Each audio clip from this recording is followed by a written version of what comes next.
சொந்தங்கள் யாவருக்கும் வணக்கம்.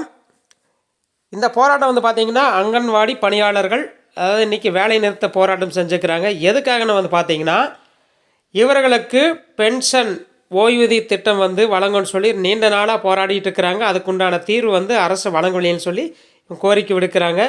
அதே போல் இவர்கள் வேலை செய்வது முழு நேரம் வேலை செஞ்சுட்ருக்கிறாங்க.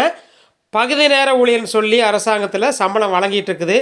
அதை வந்து முழுமைப்படுத்த சொல்கிறாங்க. அதுபோக நிறைய கோரிக்கைகள் இருக்குது. நீண்ட நாளாக வந்து இருக்கிற கோரிக்கைகள் நிறைவேற்ற சொல்லி இன்றைக்கி போராட்டம் பண்ணிகிட்டு இருக்கிறாங்க தமிழகம் முழுவதும். அதுபோக இவங்களுக்கு வேலைகள் பாடுகள் வந்து பார்த்திங்கன்னா சின்ன குழந்தைகள் பாதுகாப்பாக வச்சுக்கிறது ரொம்ப சிரமமான விஷயம் எல்லாத்துக்கும் தெரியும். இந்த பெரிய குழந்தைகளும் நம்ம வந்து பார்த்துக்கலாம், சின்ன குழந்தைகள் பார்க்குறது ரொம்ப சிரமமான விஷயம். அதே போல் இவர்களுக்கு வந்து பணிச்சுமை அதிகம். அந்தந்த ஊர்களில் கணக்கெடுப்பு வரும்போது கணக்கெடுப்போடு அதே போல் மாதமான பெண்களை கவனிக்க வேண்டியது இவங்களோட கடமையும் இருக்குது.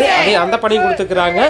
அதுபோக மீட்டிங் வந்து ஆஃபீஸ்க்கும் போயிட்டு தன்னுடைய அலுவலக வேலையும் தெரிஞ்சுட்டு ஆஃபீஸ் வேலைக்கு அங்கேயும் போகணும். மீட்டிங் வந்து மாதத்தில் வந்து 3 டைம் 4 டைம் வைக்கிறாங்க. அந்த பணிச்சுமையும் இருக்குது. இந்த மாதிரி சொல்லிகிட்டே போகலாம். அதனால் இவர்களுக்கு உண்டான கோரிக்கை நியாயமான கோரிக்கையாக கருதப்படுது.